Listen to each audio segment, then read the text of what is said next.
munsi tugiye kuvuga ku mateka ya Cleopatra, umwe mu banyamaboko babayeho ku isi. Yari umwamikazi wa Misiri wagize aferi z'umwijima zarimbuye ubuzima bw'abajenerali babiri beza cyane babayeho mu bwami bw'abaromani, maze iba inzira y'ihanguka ry'ubwami bwose. Nubwo ingoma ye yaranzwe na drama, urukundo n'ubugambanyi, ingoma ya Cleopatra yimye imyaka 22 maze agira Misiri ishyanga ritajegajega ndetse risugiye bihebuje. Iyi ni The Next TV, nge nitwa Ruzibiza. Urakaza neza. Uyu munyamaboko w'umugore mu babayeho kuva isi yaremwa Cleopatra, nta muntu n'umwe uzi ifoto cyangwa ishusho y'uko yasaga. Ibishushanyo n'ibihangano bitandukanye bigerageza kumushushanya byahanzwe nyuma y'igihe cye, dore ko yabayeho mu kinyejana cya mbere y'ivuka rya Yesu. Si amafoto gusa n'ibimuvugwaho byose byegeranijwe nyuma y'igihe cyiwe. Cleopatra wa karindwi niwe wa nyuma mu bwoko buturuka mu cyo twita Ptolemaic Dynasty. Uyu ni umuryango w'Abagiriki bo muri Macedonia batwaye Misiri nyuma y'uko bayigaruriye, bikozwe na Alexander the Great amaze gutsinda Abaperisiya, nuko atangira kugenzura Misiri cyangwa Egypt mu myaka ya 332 mbere y'ivuka rya Yesu. Alexander the Great afata Misiri yahawe impundu n'Abanyamisiri nk'umuribereta ubohoye igihugu, bamuha ikaze hadashowe intambara na busa. Afata igihugu akoresheje abasirikare bo muri Macedonia bavanze n'Abagiriki. Cleopatra yayoboranye na musaza we muri Alexandria, ari naho yavukiye mu mwaka wa 69 mbere y'ivuka rya Yesu. Agahebuzo yari umugore wa musaza we bavukana mu nda, ari umugore mu mategeko. Uyu waje no kumurorongotanisha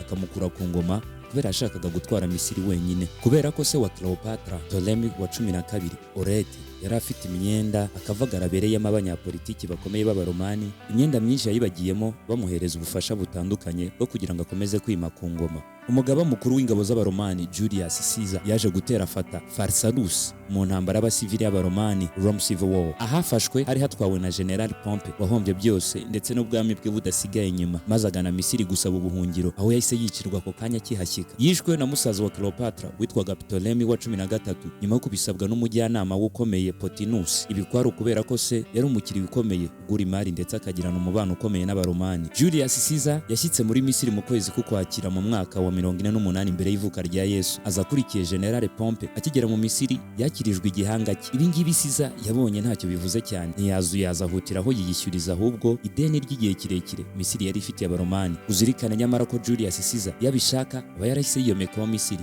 cyangwa Egypt ako kanya. Nyamara Cleopatra yahise amutereta amwemeza ukuntu yamusubiza ku ngoma. Bivugwa ko yari azobereye mu kumvikanisha impamvu ze, akakuryoshya maze akazikwemeza. Kandi se nta mugayo, yari umugore uhebuje bitangaje. Yayoboye anategeka ingabo ku myaka ya 21, yavugaga indimi nyinshi zitandukanye z'amahanga, kandi yari yarigishirijwe mu mujyi wuzuye amasomero y'ibitabo, libraries za mbere ku isi, ndetse ukabamo n'abanyabwenge bakomeye isi yamenye. Cleopatra yagushije neza Caesar, atuma uruzinduko rwe rutinda, maze uko bukeye amezi menshi n'iminsi birihirika.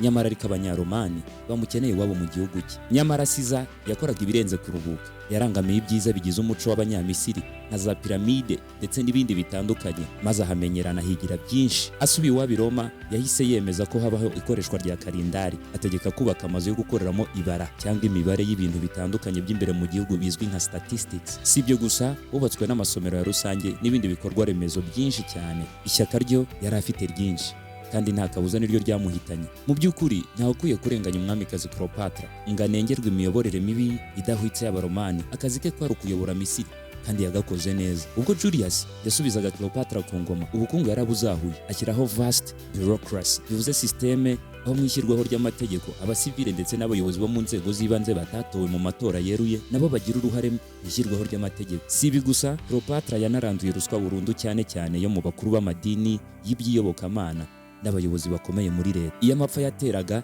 ibigega byose aho biva bikagera byarafungurwaga, abaturage bose bagasaranganywa, nta ngingo irengera ukomeye ngo isige uworoheje. Kudatanga imisoro ku gihe cyangwa kuyinyereza, iri ryari ikosa rihanirwa. Ibi byose yabigiriye kugira ngo igihugu kigire ubukungu butajegajega ndetse no kwishyira kwizana kw'abaturage. None se ibi byose byumvikana nk'aho byari byiza cyane, niki cyaje kugenda nabi? Tugarutse mu bwami bw'Abaromani, ubutware bwa Julius Caesar bwari bwinshi cyane, atinyitse mu bwami bwose bw'Abaromani, aza no guhimbwa izina ry'umunyagitugu w'iteka ryose. Nta mugayo, yari yarakoze ibikorwa biremereye byamugize ikirangirire mu mpande zose z'isi. Ibi nibyo byazamuye urwikekwe hagati mu basenateri be, maze umunsi ku wundi urwango rugakura. Nuko uko Julius yatindaga kurekura ubutegetsi ndetse n'ubwirasi bwe bwinshi, byateye abasenateri kumugira urwango karundura, maze biyemeza kumuhitana.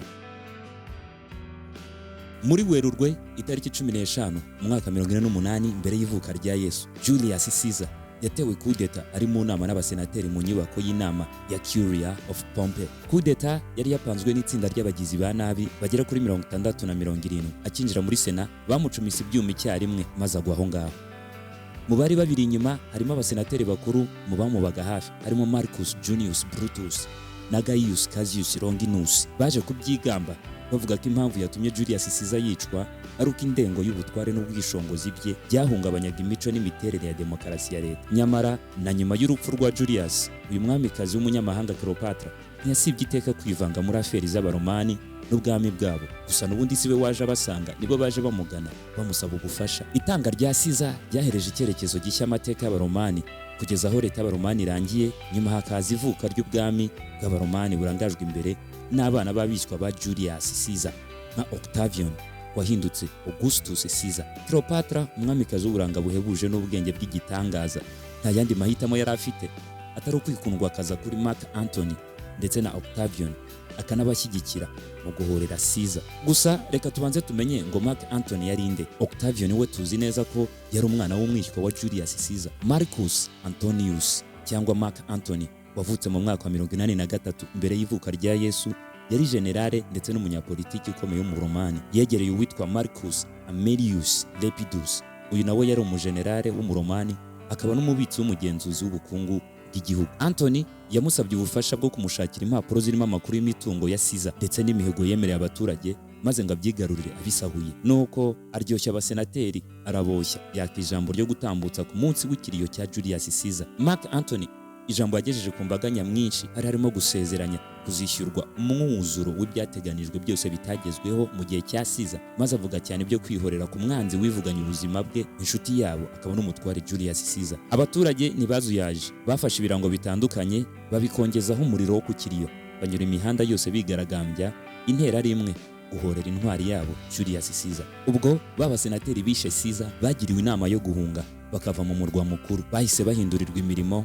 Antony abohereza mu ntara zitandukanye nk'uko n'ubundi Caesar yari yarabiteganije mu mpapuro yasize. Cassius yajyanywe Syria, Marcus Brutus ajyanwa Macedonia na Decimus Brutus yerekezwa Cisalpine Gaul. Ahangaha Antony inzozi ze zari zitangiye kuba impamo, maze amahoro ye ahungabanywa n'umwana muto w'umusore w'imyaka 18 gusa y'amavuko, Yanga Octavian, umwana w'umwishywa wa Julius Caesar, umusore wavuye mu nda ya nyina ari umunyapolitike maze ahinduka umwanzi mukuru wa Mark Antony. Octavian yabaye aho ntawe umuzi, maze agira atya aratungurana ikambere maze arihishura avuga izina yadopse ry'umuryango Gaius Julius Caesar Octavianus, maze asaba gushumbushwa ibya se wabo ndetse n'ibindi byose by'agaciro bibarwa nk'ibya Antony yari yarigabije. Nyamara ibi Mark Antony yarabyitarukije akanavuga ko ntahahuriye nabyo, maze ageze ku butunzi bw'igiciro Caesar yasize agira ati ibi si byawe ni ibya rubanda, buri umwe wese utuye muri ubu bwami, kandi amubwira ko byakoreshejwe mu bikorwa bifitiye igihugu akamaro. Octavian ngo yumve ibi ku nshuro ya mbere nibwo yerekanye ubwenge afite muri politike ndetse no kurwana ishyaka. Urabona, Antony yari yarahaye abaturage ibyiringiro bipfuye yitwaje impapuro zo mu butegetsi bwa Caesar, impapuro yasize n'ibyari bizikubiyemo. Impamvu mbyita icyizere gipfuye nuko amakuru akubiyemo yari ayo gusezeranya abaturage ubuzima buhebuje burenze ibikenewe, nuko bumva ko ubuzima bwabo bugiye guhinduka paradizo. Ibi nibyo byatumye Mark Antony yamamara cyane ndetse abagiraho igikundiro. Mu gucisha bugufi Mark Antony, uwo witwa Octavian akaba umwana w'umwishywa wa Julius Caesar, kugira ngo yicire inzira maze nawe amenyekane, noneho azabashe nawe kuvuga ijambo rikijyana. Yagurishije ibyo yaratunze byose arabihara, yegeranya agaciro k'ibyavuyemo mu mafaranga, andi ayaguza inshuti n'abavandimwe, aranje yishyura irage cyangwa umurage wose ise wabo Julius yari yarateganyirije abaturage. Kubera iki gikorwa rukumbi, Octavian yahise akura Mark Antony ku mwanya w'umutoni w'abaturage, yamamara atyo. Yaramamaye cyane Octavian kugeza aho influence ye yahimbajwe inifuzwa cyane n'abakomeye nka Cicero wari uhagarariye inteko ya Sena. Saho byagarukiye kuko byakoze no kuri Antony wari wihagarariye ku giti. Tugarutse sasa kuri Cleopatra, yaje kugirana umubano udasanzwe na Mark Antony, hejuru y'ubufasha bw'ibya politike akamufasha no mu buzima bwabo bwite. Urabyumva nawe. Gusa wakibaza uti mu mateka ibi byari bifite umumaro nyabaki? Kuki nta muntu n'umwe witaye kuri Caesar cyangwa se aferi zose za Mark Antony zitabarika? Ese kubera iki amateka atwereka ko iteka Cleopatra ari we wikundishaga kuri aba bagabo bakomeye babayeho? Kubera iki ari abagore bakomeye bakunzwe kuyogozwa n'ubutegetsi ubusambanyi. Amateka avuga ko Cleopatra na Antony bari icyorezo, basuzuguzaga ubusugire bw'igihugu, bahora mu birori bitandukanye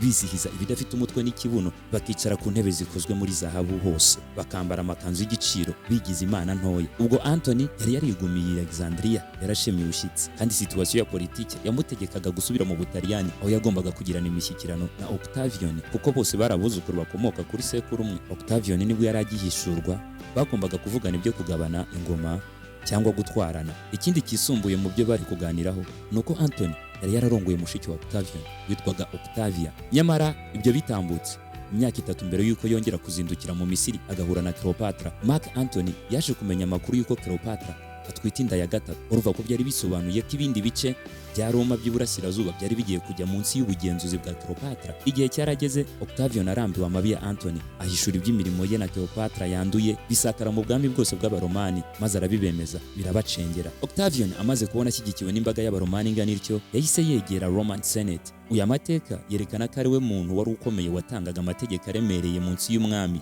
we wakurikiraga. Yamusabye gushoza intambara ku mwamikazi wo mu Misiri Cleopatra ndetse n'inshoreke ya Mark Antony. Abari mu butegetsi bw'Abaroma nibura abasenateri 40% n'abajyanama babo bakuyemo akabo karenge bajya kurwana ku ruhande rwa Antony. Intambara yiswe ya Actium niyo yabaye intambara y'abasivile ya nyuma ku ngoma ya leta y'Abaromani. Iyi yahuje Cleopatra afatanije na Mark Antony barwanya Octavian wayishoje, nyuma akaza no kuyitsinda. Mu mateka ya Cleopatra atavugwaho rumwe kubera kubura amakuru ahagije avuga ku byabaye by'impamo, mu bitaravuzweho rumwe n'urupfu rwe rurimo. Bivugwa ko Antony amaze gutsindwa intambara yahungiye mu Misiri cyangwa Egypt agana Cleopatra, maze uko ingabo za Octavian ziza zimusatira amenya amakuru y'incamugongo, nyamara abeshya ko Cleopatra atarokotse urugamba. Mu kababaro kenshi Mark Antony yishishimuriyeho imyambaro ye maze yenda inkota ayahuranya mu gituza cye, gusa inkota iramukomeretsa ntiyashiramo umwuka. Mu guhumeka wa nyuma ubuzima bumusigareba, yagerageje kwihangana ajyanwaho Cleopatra bivugwa ko yaguye nk'uko yabisabye, maze amugwa mu biganza. Mu mwaka wa 30 mbere y'ivuka rya Yesu, tariki ya 10 Kanama ku myaka 39,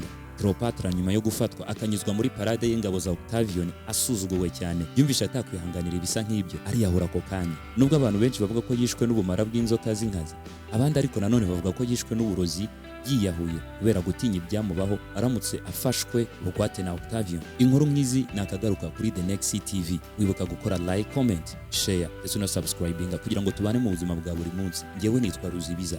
Peace.